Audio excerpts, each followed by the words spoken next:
chapter 1186 One Piece telah rilis dengan judul Sekali Lagi. Judul untuk keteguhan hati Brook yang ingin sekali lagi percaya pada Putri Shuri. Di mana Luffy akhirnya menghajar Nerona Imu sama seperti ketika dia menghajar Saint Carlos Minasan. Sebelum saya lanjut, siapa tahu ada yang ingin berdonasi, silakan klik link Saweria yang ada di deskripsi ya. Pada cover chapter 1186 One Piece, kita diperlihatkan Loki kecil diam-diam sedang menggambar wajah Ida dan ditemani oleh para hewan buasnya. Lalu Ida yang datang membawakan Loki makanan, diam-diam juga merasa senang. Di bagian bawah gambar Ida ini, tulisannya Kacan atau Ibu Minasan. Wah, anak yang dibuang pasti menganggap perempuan yang merawatnya adalah ibu kandungnya ya. Tertulis pada panel awal, serangan pemerintah dunia ke Esperia. Chapter dimulai di mana Esperia telah dikelilingi oleh kapal pemerintah dunia serta rumah-rumah warga yang terbakar di mana-mana. Para prajurit Esperia terus berusaha mempertahankan kerajaan, mereka tidak ingin menyerah. Namun Cyberpol terus menembaki prajurit kerajaan Minasan. Di dalam ruang tahta kerajaan Esperia, Brook masih kebingungan di mana ia melihat seorang Holy Knight sedang duduk sembari merokok, Putri Shuri dan Itsumade, dan tentunya Raja Rufen yang tergeletak di lantai. Dengan cepat, Brook langsung mendekati Raja Rufen. Dia berteriak agar seseorang memanggilkan dokter karena kondisi Raja sedang kritis. Brook lalu memanggil Raja Rufen dengan sebutan Aniki, serta meyakinkan bahwa Raja Rufen akan baik-baik saja. Brook lalu mengingat hari di mana ia pertama kali bertemu dengan Rufen, di mana Brook kecil bertanya, apakah Pak Tua yang ada di hadapannya itu adalah penggemar Brook? Namun Raja Rufen mengatakan bahwa dia belum tua, sehingga Brook pun berkata jika dia akan memanggilnya Aniki. Mendengar itu, Rufen pun tertawa. Kini, Brook kembali memanggil Raja Rufen dengan penuh kepanikan Minasan. Dia bahkan berteriak jika mereka harus memanggil dokter segera. Di sini, entah siapa yang berkomentar tentang Brook, datang tiba-tiba, sungguh merepotkan. Lalu kita diperlihatkan sosok bayangan Imusama menghilang, begitupun dengan Itsumade Minasan. Putri Shuri lalu memberitahu Brook bahwa orang itu sudah mati.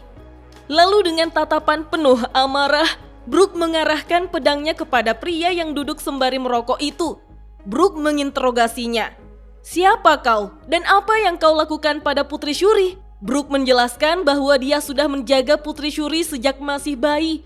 Sehingga Brook yakin tidak mungkin Putri Shuri melakukan hal seperti itu. Bahkan Brook percaya jika tidak ada satupun hal tentang sang putri yang dia tidak ketahui Minasan. Namun Putri Shuri justru berdiri di hadapan Brook dan berkata, apakah Brook tahu jika Shuri adalah seorang Tenryubito? Dan pria itu bukanlah ayah kandungku. Apakah Brook tahu itu? Dengan sangat marah, Brook pun berteriak agar Putri Shuri tidak memanggil Raja Rufen seperti itu. Brook tidak paham apa yang sedang dibicarakan Putri Shuri. Karena tanpa sedikit pun keraguan, Putri Shuri adalah anak dari Raja Rufen. Namun, Putri Shuri justru bertanya, mana buktinya? Brook kembali berteriak, menjadi orang tua dan anak tidak membutuhkan bukti. Putri Shuri pun tidak membenarkannya, karena menurutnya itu telah mengubah seluruh hidupnya. Putri Shuri merasa telah membuang sia-sia 16 tahun hidupnya yang seharusnya dia hidup sebagai Tenryubito. Putri Shuri lalu bertanya, apakah Brook bisa membayangkan kemarahan yang Putri Shuri rasakan? Putri Shuri lalu melanjutkan bahwa pemerintah dunia tidak meminta 1000 budak. Masalahnya adalah orang itu tidak ingin menyerahkan Putri Shuri. Mendengar itu, Brook kembali memohon kepada Putri Shuri agar tidak memanggil Raja Rufen dengan sebutan orang itu. Namun Putri Shuri tidak peduli. Dia berkata bahwa orang itu adalah raja tak berguna yang membiarkan rakyatnya mati sia-sia. Dan itulah alasan Putri Shuri membuatnya bertanggung jawab Karena menurutnya, jika raja mati, maka perang akan berakhir. Segera Brook menanggapi, kalau mereka kalah, maka Esperia akan menjadi wilayah tanpa hukum. Mendengar itu, Putri Shuri menjawab, itu sudah bukan urusanku lagi. Kita lalu diperlihatkan Sandman Mayer Grow, salah satu dari para Holy Knight yang berkata bahwa dia mengingat Brook. Di antara pelayan kandel ada seorang bocah berambut afro. Menurut Grow, Brook tidak pernah diizinkan mendekat. Lalu Grow menatap Brook sehingga terlihat kalau dia memiliki mata heterokromia sama seperti Gunko Minasan. Hal itu membuat Brook terkejut lalu terjatuh ke lantai. Brook hanya berkata, mata itu. Grow lalu menghembuskan asap rokoknya dan berkata, dia tidak punya alasan datang sejauh ini ke negara terpencil hanya untuk mengambil satu bocah. Tapi karena mata heterokromia yang dimiliki anak itu sangat langka, maka Yang Mulia memintanya. Menurut Grow, dia sendiri tidak bisa membangkitkan kekuatan mata tersebut, tapi anak itu mungkin bisa. Di sini Grow memanggil Putri Shuri dengan kalimat anak itu atau orang ini, yang artinya Grow sama sekali tidak peduli padanya sebagai anak kandung Minasan. Jelas dia hanya datang mengambil Shuri karena Imu Sama yang menginginkannya akibat mata unik yang dimilikinya. Imu Sama pun menegur Grow lewat telepati karena terlalu banyak bicara, membuat Grow langsung meminta maaf, kemudian mengajak Putri Shuri untuk pergi. Namun Putri Shuri mendekati Brook sehingga Brook yang terus mengeluarkan air mata berkata, tidak, tunggu sebentar, ini pasti mimpi kan? Aku bahkan pernah mengganti popokmu, aku tahu segalanya tentangmu Putri Shuri. Namun Putri Shuri justru berkata, menangis seperti itu sungguh menyedihkan. Menurut Putri Shuri, dia ingin dilindungi oleh yang lebih kuat. Itu berarti dia akan ke Marijoa dan tidak membutuhkan Brook lagi. Mendengar itu, Brook tampak terpukul. Dia mengingat Putri Shuri kecil yang tersenyum padanya. Dalam hati Brook berkata, kau yang selalu terlihat seperti malaikat bagiku, sekarang terlihat seperti iblis. Ketika Putri Shuri bersiap menyerang, Brook pun bersiap melawan. Brook mengingat Raja Ruven dan berkata dalam hati bahwa dia telah gagal melindunginya. Padahal Brook berhutang nyawa pada Raja Ruven. Kita pun melihat Brook melepas pedangnya di saat Shuri menyerang menggunakan Gavotte Bone and Avan, di mana Putri Shuri menusuk kepala Brook Minasan. Di saat bersamaan, lagu Putri Shuri pun terputar. Sapi, katak, budak, dan raja juga. Setelah semuanya mati, mereka hanya menjadi tulang. Pada akhirnya kita semua hanyalah tulang dan begitulah akhirnya. Brook pun terjatuh ke lantai, sedangkan Putri Shuri dan Grow pergi meninggalkan istana Esperia. Beberapa lama kemudian, para prajurit kerajaan yang sudah diperban pada sekujur tubuhnya tampak senang. Ternyata Brook masih hidup Minasan. Semua orang tidak percaya jika itu adalah keajaiban, di mana tusukannya melewati celah pembuluh darah utama dan batang otak. Tetapi kondisi otaknya sendiri. Brook lalu bertanya, di mana raja? Salah satu prajurit berkata bahwa dia tidak tahu seberapa banyak yang masih diingat Kapten Brook. Tapi untuk saat ini, Kapten Brook tidak boleh dibuat terkejut. Namun Brook tetap ngotot untuk diberitahu Minasan, sehingga para prajurit berkata bahwa mereka telah kalah.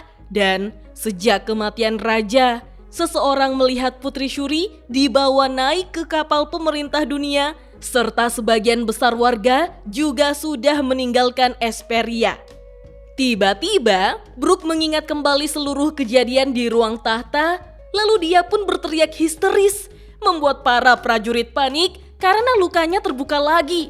Kita pun melihat luka di kepala Brook kembali terbuka, darah mengalir deras di wajahnya, bercampur air mata, sembari terus histeris menangis.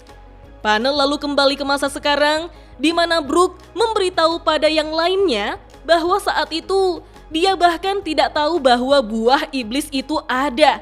Brook selalu mengira apa yang dia lihat hanyalah halusinasi. Menurut Brook, Perubahan sang putri setelah kematian orang yang pernah menyelamatkannya begitu drastis. Itu sangat mengerikan. Brooke merasa jika putri terlihat seperti iblis. Sembari menangis, Brooke pun meminta kepada yang lain, apakah tidak apa-apa jika sekali lagi Brooke percaya bahwa Putri Shuri adalah korban? Brooke lalu mengingat ketika Gunko menyuruhnya untuk lari, lalu mengingat ketika Putri Shuri cemberut kepadanya. Hal itu membuat Brooke menangis sejadi-jadinya minasan. Dan kita pun melihat Brooke melakukan dogeza. Dia bersujud dengan kepala menyentuh tanah di hadapan yang lainnya. Brooke berkata bahwa dia ingin menyelamatkan Putri Shuri. Bisakah dia meminjam kekuatan semua kru? Mendengar itu, Jinbe pun menggeretakkan jarinya sembari mengatakan agar Brooke tidak bersikap sungkan seperti itu. Kemudian Jinbe mengajak untuk segera menghancurkan es yang mengurung Gunko. Begitupun dengan Nami yang memegang klimatek miliknya sembari berkata, kira-kira petirku bisa bekerja tidak iya? Franky yang juga menangis kencang berkata, satu tembakan radical beam miliknya seharusnya sudah cukup. Usopp yang panik justru yakin bahwa peledaknya tidak akan berhasil. Mendengar respon teman-temannya, Brooke pun langsung lari menuju es Gunko sembari menangis minasan.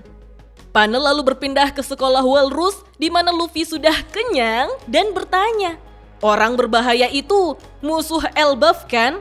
Luffy lalu melepas sepatunya dan memakai sendalnya. Lalu Luffy yang masih mengunyah daging berkata, orang itu adalah musuhku. Aku merasa kekuatanku meluap-luap. Dengan kondisiku yang sekarang, rasanya aku tidak mungkin kalah dari siapapun. Kita pun melihat Luffy yang melompat dengan kekuatan luar biasa dan melesat tinggi ke udara. Lalu kita diperlihatkan Imu-sama dan Loki yang sedang berhadapan, di mana Loki yang mulai kelelahan berkata bahwa Imu hanya menargetkan anak-anak. Dasar pemerintah dunia pengecut. Tapi dengan santai, Nerona Imu mengatakan bahwa Loki tidak tahu alasan mengapa mereka menargetkan anak-anak. Para raksasa 800 tahun yang lalu adalah ras yang menerima kekalahan demi menyelamatkan anak-anak. Mendengar itu, Loki pun berteriak, apa maksudmu 800 tahun yang lalu? Imu-sama kembali menjelaskan bahwa sifat alami suatu ras tidak berubah hanya dalam beberapa ratus tahun. Selama pemerintah dunia menguasai anak-anak, maka mereka bisa mengendalikan para raksasa sesuka hati. Sekalipun para anak-anak tidak paham dengan apa yang terjadi sekarang, sejarah akan selalu berulang. Dan sekarang sudah terlambat. Semua raksasa akan menjadi budakmu. Di saat Imu-sama berkata seperti itu, kita pun diperlihatkan para anak-anak yang ditangkap oleh Zaza. Brogy yang panik, Hairudin yang berteriak, begitupun Loki yang semakin marah dan bersiap untuk menyerang menggunakan palu Ragnir. Namun tiba-tiba, dari arah belakang, Luffy melesat dengan kecepatan yang luar biasa. Luffy pun langsung menghantam wajah Imu dengan sangat kerasnya, sembari berteriak, keluar dari Elbaf bajingan! Membuat Imu sampai memuntahkan darah minasan. Tertulis pada panel akhir, satu pukulan. Dan chapter 1186 One Piece pun hanya sampai di sini minasan. Wah, tinju Luffy ini sama persis ketika menghajar Saint Charles pada chapter 502. Apakah pertarungan dua dewa ini akan menghancurkan Pulau Elbaf? Tapi yang penting, Brooke di sini masih yakin bahwa Putri Shuri adalah korban manipulasi dan akan menyelamatkannya. Nah, pertanyaannya, apakah Putri Shuri sebenarnya justru menyelamatkan Brooke minasan? Dengan kekuatan matanya, dia sengaja menusuk kepala Brooke dengan cara melewati pembuluh darah dan batang otak agar Brooke bisa tetap hidup. Ya, sekalipun Brooke menjadi trauma atas kejadian tersebut. Pada intinya, mata Putri Shuri ini sudah pasti mengerikan karena Imu-sama bahkan menginginkannya. Imu juga mengakui bahwa sejak dulu mereka memang menggunakan anak-anak untuk mengalahkan para raksasa. Benar-benar bajingan.